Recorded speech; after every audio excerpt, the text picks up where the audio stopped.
Bonjour à toutes et à tous, c'est Ama, j'espère que vous allez bien, j'espère que vous avez apprécié la vidéo de lundi. Je fais une vidéo mercredi parce que hier je n'ai pas pu la tourner et je pense que c'est important de faire un petit point sur la situation, soit un constat. On va parler de ce constat, on va faire le pourquoi et surtout ce qu'on attend. Et vous allez voir, dans ce qu'on attend, c'est pas aussi limpide que beaucoup de certitudes qui circulent, notamment sur les réseaux sociaux. J'aimerais qu'on en parle ensemble, vous allez voir. Cette vidéo sera extrêmement intéressante, donc restez jusqu'à la fin, puisque je vais vous donner quelques petits tips, et notamment un quid de quelque chose qui pourrait être dévastateur pour le marché, sans pour autant avoir une force démesurée, mais pourrait être considéré pour nous comme une opportunité. On en parle maintenant.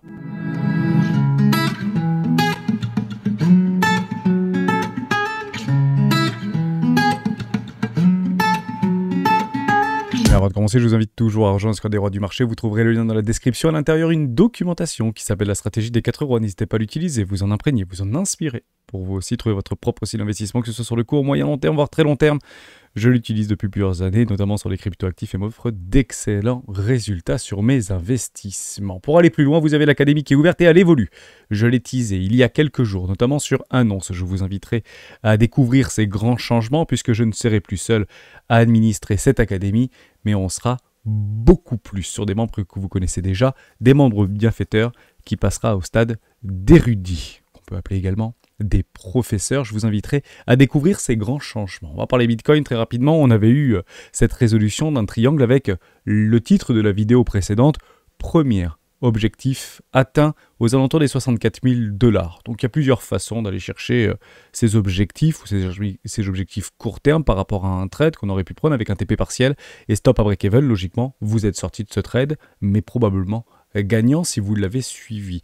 Il y a deux possibilités. La première possibilité, c'est d'avoir un objectif concret, complet. On l'avait estimé aux alentours du 23 août, extraordinairement parlant. Le 23 août, il y a une résolution de ce triangle pour aller chercher un objectif aux alentours des 70 000, 69 000 $. L'objectif partiel, c'est que vous prenez au niveau de la hauteur du triangle au moment de la résolution pour aller chercher son extension pour définir un premier objectif et généralement ça tombe plutôt pas mal par rapport à un break-even ou être la contrepartie d'une résolution d'un piège baissier aux alentours des 57 000 $. Et là, on a parfaitement atteint ce premier objectif aux 63 600, donc 64 000, 64 400, on est pas 100 $ près sur le marché, ou bien grand lieu soi-disant le Bitcoin qui est volatile beaucoup, en tout cas bouge beaucoup. Donc premier objectif atteint, on a une déviation, une forme de manipulation, on casse et on réintègre un canal ascendant sur des plus petits time frames, je vais passer en 4 heures, et c'est plutôt maintenant baissier, et en réalité qu'est-ce qu'on attend? Et on va répondre à cette question, on va parler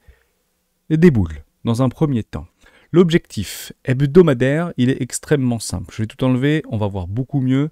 C'est d'aller chercher la résolution, puisqu'on est toujours dans cette résolution d'une bougie de contrôle précédente pour aller chercher au-dessus des 62 760 $. L'objectif, c'est toujours le même. C'est d'aller casser la ligne de coup précédente, ou en tout cas le précédent high de tout le mouvement, ici aux 70 000 $.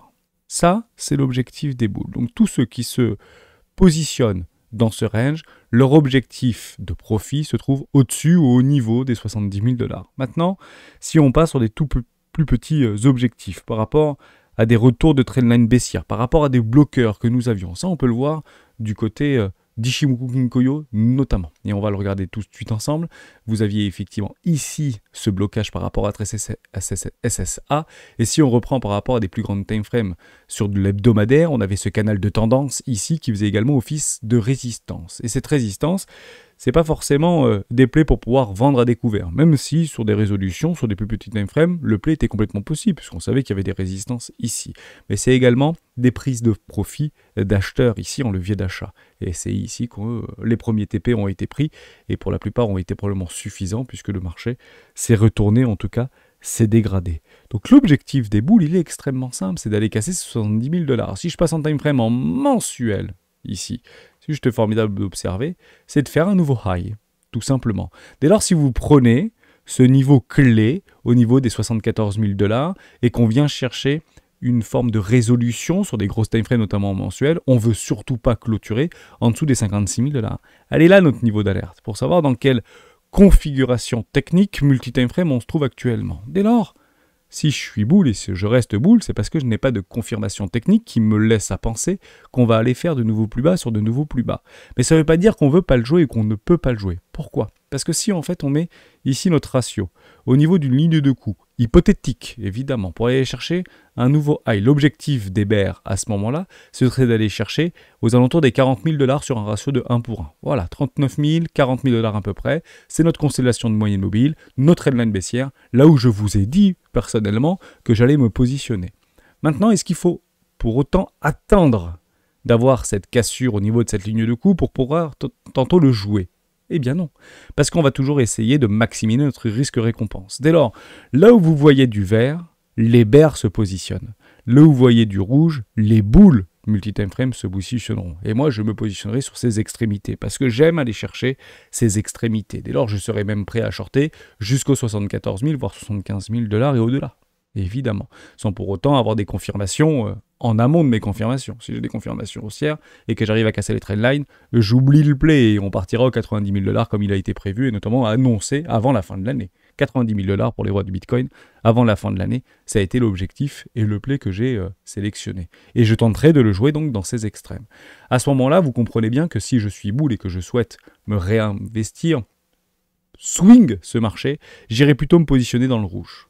Et vous voyez que ça a fortement été racheté au niveau du rouge. Donc on a une perception de marché qui nous laisse à penser qu'on est bull ici, et vous avez raison de l'être, mais ça ne veut pas dire qu'on ne peut pas aller racler notamment nos liquidités. Et on peut aller beaucoup plus loin et passer au niveau des bears cette fois-ci. Quels sont les objectifs des bears? Les bears, c'est d'aller chercher ces fameux 40 000 $. Si on passe sur des objectifs en H4, quel est le premier objectif de ces bears? Ou de ces perma-bears si vous voulez. Il est extrêmement simple. C'est juste ici au niveau des 54 000 $ par rapport à cette trendline baissière.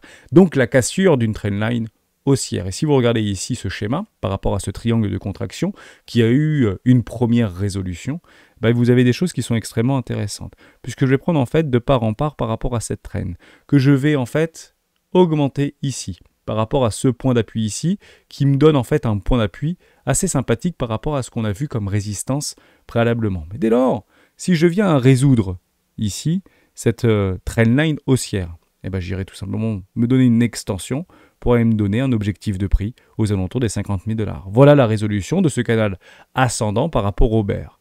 Et si on vient à casser les 50 000 $, l'objectif, c'est de faire des targets de 1 pour 1, ni plus ni moins. Si je passe ici en hebdomadaire, quel est l'objectif des bears? 57 000 $. Tout simplement parce que leur objectif, c'est d'aller revisiter en fait le bas ou la prise de... Le 47 000 $, la prise, si vous voulez, de la liquidité précédente aux alentours des 49 000 pour aller chercher cette trendline haussière. Pourquoi? Parce que les bears prennent des profits sur des trendlines haussières. Tout simplement. Les bears, dans leur vente à découvert, prennent des profits sur des trendlines haussières. Donc 47 000 $. Si je passe en mensuel, vous l'avez compris, objectif de prix, 42 000 $. On vient juste de le lire avant. Maintenant, on va nous donner par rapport au pourquoi. Le pourquoi, on en a plusieurs. Le premier, c'est celui-ci. ARK Invest, qui a sorti massivement des capitaux, alors qu'au niveau de BlackRock et de Fidelity, c'était à zéro, près de 100 millions de $. On ne sait pas réellement d'où ça vient, on ne sait pas réellement quel est le catalyseur, on ne sait pas réellement pourquoi ils ont vendu 100 millions de $, mais il y a donc une pression vendeuse avec un outflow de près de 127 millions de $ qui a eu une conséquence sur ce prix. Et ça, on le voit. Et on le voit où? Vous vous rappelez? On attendait quelque chose pour pousser un peu plus au niveau de ce prix pour aller chercher les targets de 70 000 $. Les grosses baleines.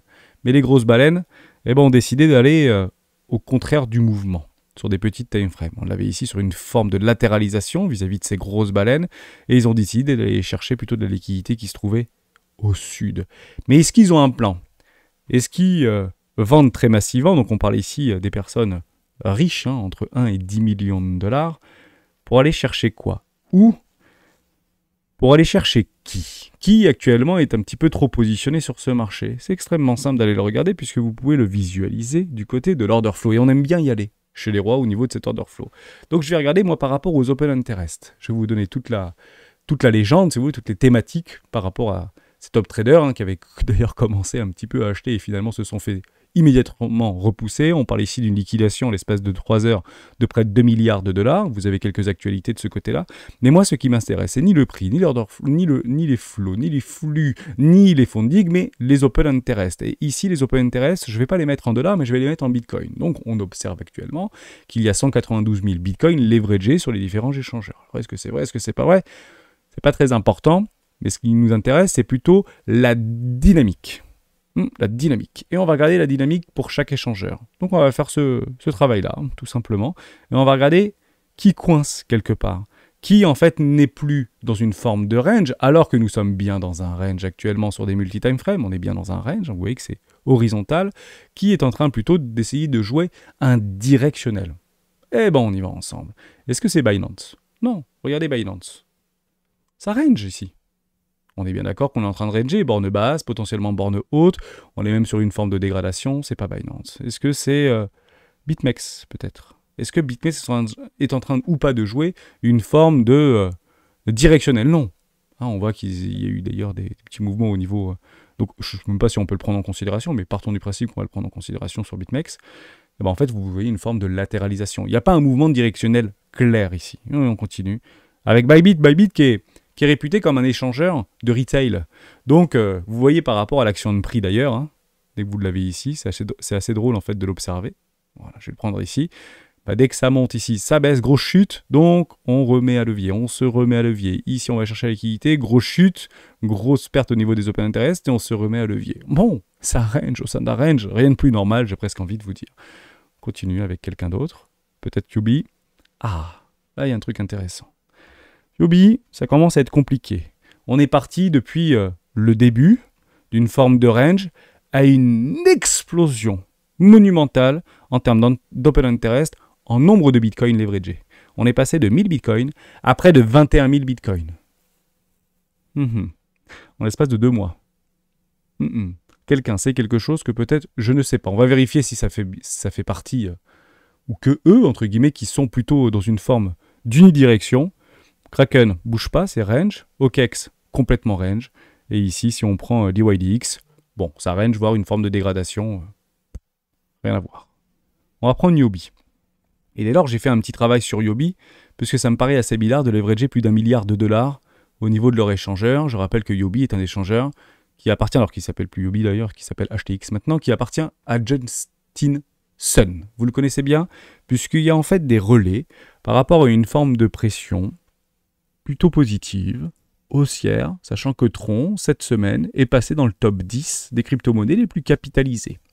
Bon, Tron, des bacs qui sont poussifs, qui sont haussiers, avec des afflux de liquidités massifs. On va voir d'où ils viennent, ces ajouts de liquidités. Vous allez voir, ça va peut-être pas vous faire sourire. Qui derrière ont des positions leveragées extrêmement puissantes, notamment sur Bitcoin. Justin Sun est de plus en plus apparu sur les médias, notamment du côté de Telegram, et encore avant par rapport à des DAO qu'il avait créés, et notamment par rapport à des promesses de racheter tous les bitcoins des Allemands notamment. Bon, il semblerait que Justin Sun, depuis 2 mois, ait envie de tout acheter. Est-ce qu'il a envie de tout acheter ou de se sauver d'une forme de pression vendeuse non maîtrisée? Pensez comme suit. Si vous avez les Allemands qui veulent vendre 50 000 bitcoins sur le marché, au market, et que Justin Sun décide d'être un grand chevalier blanc, non mais moi je vous rachète au prix que vous voulez, ou au prix marché, les bitcoins sans pour autant avoir une pression vendeuse. Est-ce qu'il n'aurait peut-être pas quelque chose, entre guillemets, à cacher? Et ça, c'est qu'un premier élément. Pourquoi? Parce que si on va un tout petit peu plus loin, vous avez ceci. Donc Justin Sun enregistre une augmentation des volumes de transactions, voici pourquoi. Ça va peut-être vous faire sourire, mais c'est comme ça. Bon, ce qui à son tour renforce le sentiment positif du marché pour les traders de volume de transactions du Dogecoin, exerçant ainsi une pression à la hausse accrue sur le prix de TRX vis-à-vis des altcoins surpasse toutes les crypto-monnaies en raison de l'activité de trading des pièces mêmes. Donc ce sont les volumes exercés sur la pression de la blockchain Tron via les mêmes coins. Donc il semblerait que l'appréciation du prix de Bitcoin, de Tron, de TRX vis-à-vis des volumes sur une forme d'intérêt sur sa blockchain, viennent principalement des mêmes coins. Dès lors, on rajoute de la volatilité spéculative et de la volatilité déjà spéculative. Dès lors, je vous pose la question, est-ce que avoir une augmentation au niveau des volumes et au niveau du prix de TRX via essentiellement de la spéculation via les mêmes coins est sain pour le marché? C'est pas impossible si vous êtes ultra bullish meme coin. Je me mets un veto ici par rapport à cette situation qui est pour moi beaucoup trop spéculative, beaucoup trop émotive, puisque les mêmes coins qui sont des tokens de communauté sont principalement virales et émotionnels. Je vais aller un tout petit peu plus loin puisqu'il y a quelque chose qui était passé, peut-être inaperçu, et qui n'a pas plu à tout le monde. Ici, vis-à-vis de la réserve de l'USDD, qui est un algorithme, qui est un stablecoin algorithmique, qui est directement bâti via Justin Sun sur la blockchain Tron. Il semblerait qu'il y ait quelques jours en arrière 750 millions de dollars de Bitcoin de réserve du USDD, revivant les inquiétudes sur la stabilité et la décentralisation du stablecoin. Qu'est-ce que tu as fait avec 750 millions de dollars sans pour autant demander un vote d'approbation à la DAO? Et il semblerait dès lors, dans cet article de Coin Academy, que c'est plutôt Justin Sun qui prenne toutes les décisions via la DAO, soi-disant décentralisée, vis-à-vis de ce stablecoin algorithmique. Que se passe-t-il au sein de cette DAO, ou que se passe-t-il au sein de cette institution qui aujourd'hui fait des revirements de situation et décide arbitrairement de retirer près de 750 millions de dollars ou 750 millions de dollars de la DAO? Pourquoi? Dans quel but? Est-ce que ce serait peut-être pas pour collatéraliser ou continuer à collatéraliser ses plaies au niveau de ses longues qu'il a pris, et je le répète, exactement au top de marché? Ici, c'était sur les 72 942 $, on a commencé à enclencher la machine à breakout ou la machine à longue. Et depuis, ils sont sous l'eau. Ils sont sous l'eau. Est-ce qu'il n'y aurait pas éventuellement une envie du marché, notamment du côté des grosses baleines, de tout simplement venir le rect? Donc je vous lance un petit peu comme une bouteille à la mer, telle une pensée, pas forcément très positive, de vouloir sortir Justin Sun de l'équation avant de lancer, pourquoi pas, un magnifique bull run. En tout cas, ce qu'on pourrait éventuellement en attester vis-à-vis des premiers éléments que nous avons sous les yeux, il semblerait que cette personne soit en très grande difficulté alors que toutes les informations nous prouvent et nous montreraient le contraire. Je pars du principe que je suis très contrarien par rapport à ce que je suis en train de vous dire. Dès lors, je pense qu'il est en très grande difficulté et que si on finit par le recter, ce serait donc une opportunité en or pour nous en tant qu'investisseurs en voyant le prix de Bitcoin se continuer à se dégrader. Et si on doit le jouer, il faut jouer en amont. Maintenant, je peux dire des bêtises, et finalement Justin Sun va ressortir grand gagnant de cette histoire pour aller nous envoyer Bitcoin à 90 000 $, parce qu'il semble vouloir le faire, et depuis les précédents highs. Donc je vous inviterai à aller regarder de ce côté-là, si vous êtes, attention, un peu curieux, pour regarder si Justin Sun nous cache encore quelques petites choses. En tout cas, c'est ce que je suis en train, moi, de le traduire personnellement. D'une situation un peu chevaleresque, d'un grand chevalier blanc, qui souhaite depuis des mois tenter de réduire la pression vendeuse, à qui profite le crime?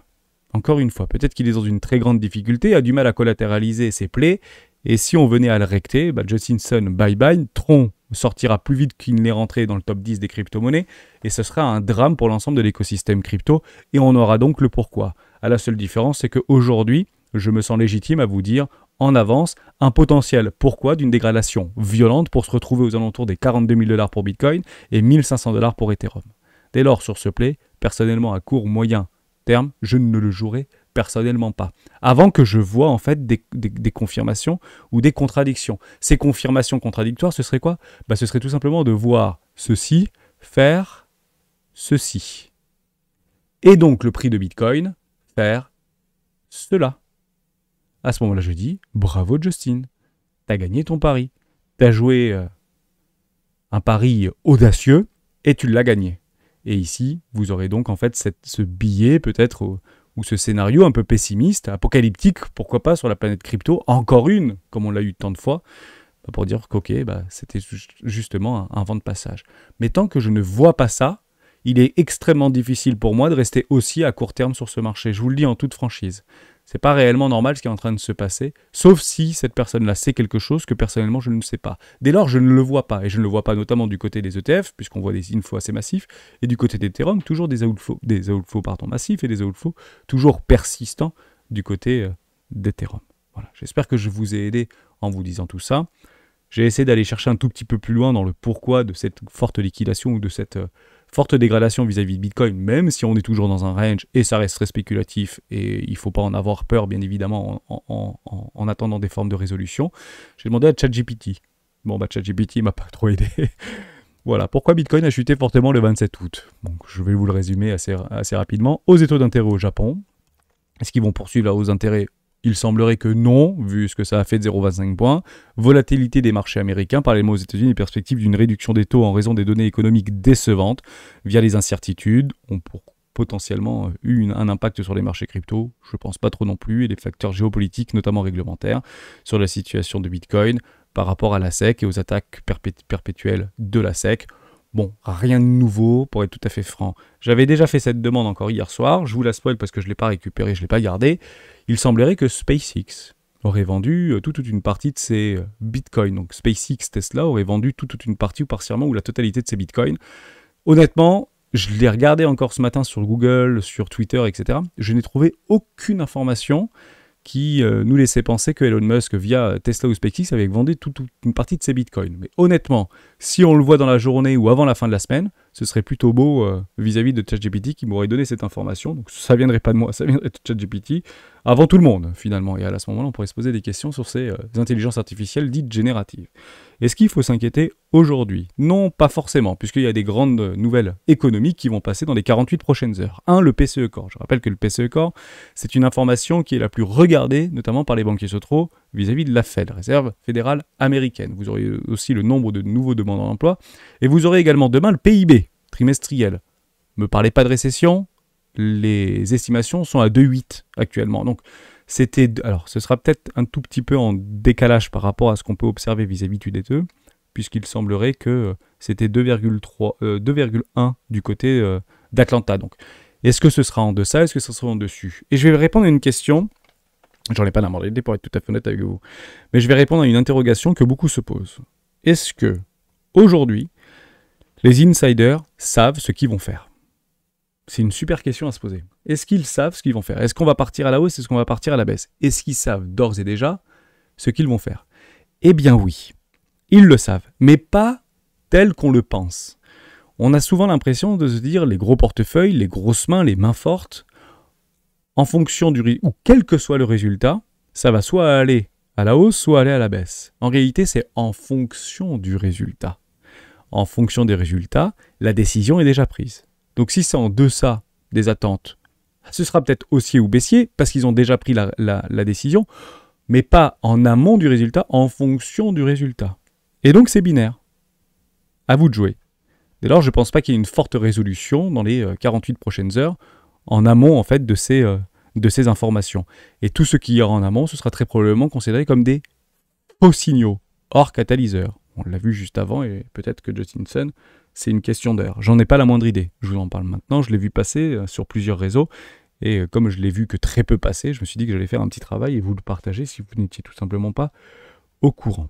Voilà, donc soyez attentifs par rapport à des toutes petites volatilités de marché à très court terme. Si vous voulez quand même vous exposer à ce marché, notamment un levier sur des tout petits plays, le seul truc qu'on pourrait éventuellement tenter d'essayer de jouer, c'est le gap CME.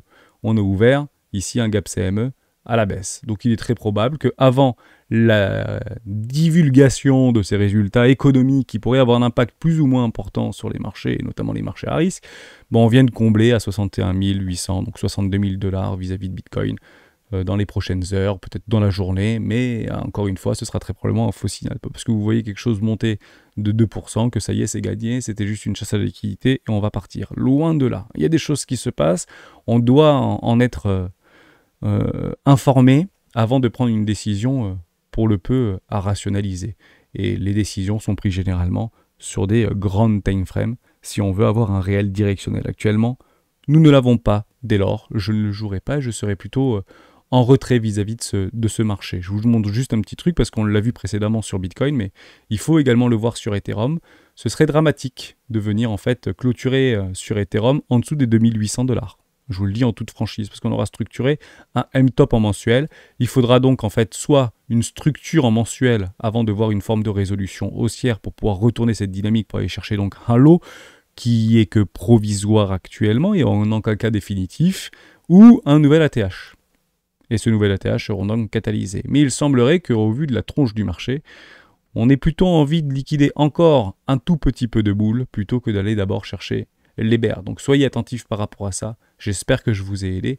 Je n'ai pas plus de choses à dire, hormis une toute petite boussole temporelle qu'on pourrait éventuellement tenter d'essayer de jouer en relation par rapport au gap CME aux alentours des 61-62 000 $. Ce sont les options qui devraient en fait se retrouver aux alentours des 61 000, 62, 60 000 $ à peu près d'ici les 48 prochaines heures. Et ça ne devrait donc plus beaucoup bouger. Volatilité de court terme, oui. Information économique également. Dans une résolution, soyez patient. La seule chose qu'on pourrait éventuellement avoir, un petit peu comme quelque chose de chouette dans les prochaines semaines, c'est que septembre, les années d'halving ont toujours, et je dis bien toujours, été dans le vert. Ma seule question, c'est de savoir où est-ce qu'on ira ou jusqu'où on ira sur ce mois de septembre avant probablement de finir dans le vert. Donc je jouerai le vert pour la fin septembre, personnellement. Mais ça ne veut pas dire qu'on ne peut pas aller chercher la liquidité puisqu'il semblerait que les boules soient au dîner de beaucoup de grosses baleines bien déterminées